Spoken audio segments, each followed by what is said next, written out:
Whirlpool, the onion that still makes me cry. The last person to cheer on Whirlpool's problems and struggles would be me. No doubt, hundreds of thousands of families are collectively holding their breath. Not good. What I would like to cheer on is the cost structure they campaign for has caused a structural rethink in the mind of consumers.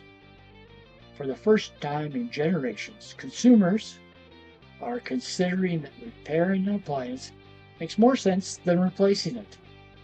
That's a win for consumers, right to repair advocates, the environment, and cue the drums, the appliance service industry. Whirlpool admits it, even though they don't give it a lot of air. Whirlpool CEO Mark Bitzer said himself on a Q1 earnings call, one of our strongest businesses, which we have had in Q1, was actually our spare parts and repair businesses.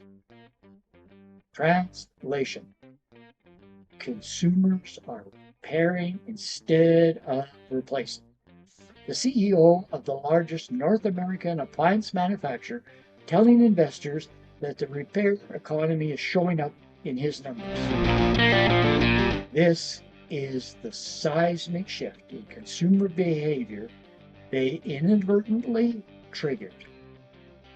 The part of the onion that makes me cry, the momentum means more pressure on service as a cost center. More asking for more for less from independent service providers. Why can't they reposition?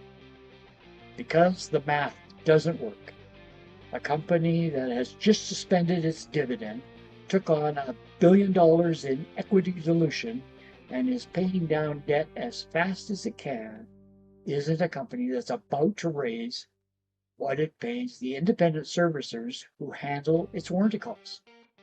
Service is a cost center on their balance sheet, and cost centers get squeezed harder when the balance sheet gets squeezed. The independent servicer is at the end of the chain, and the pressure starts in Benton Harbor, Michigan, and ends up at your kitchen door.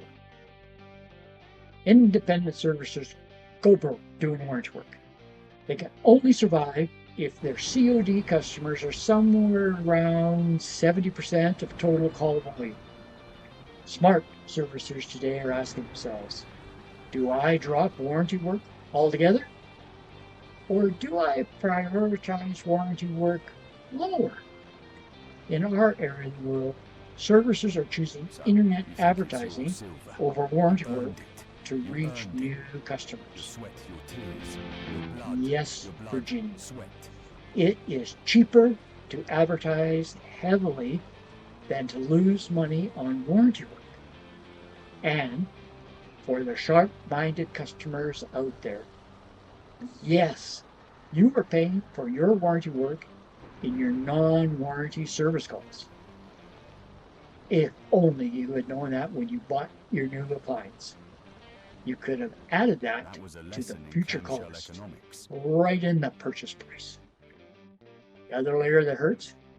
Samsung and LG, who are now much bigger players, are content to stand and follow Whirlpool's lead. They only must be no worse than Whirlpool, because Whirlpool's brand prestige is falling.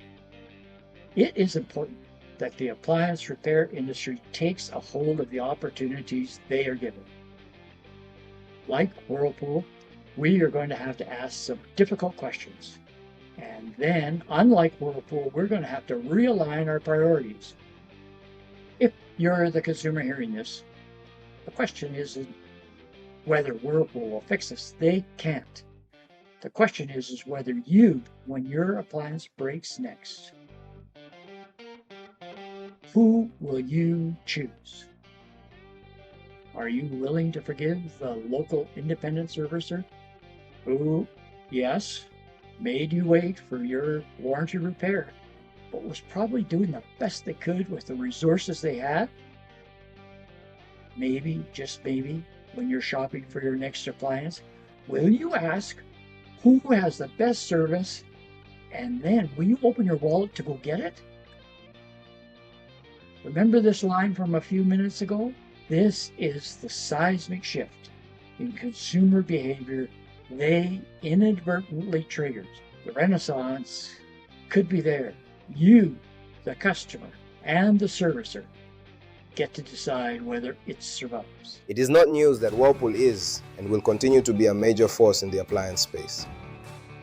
What is also not news is that by getting here, you have done us a great service. See you soon.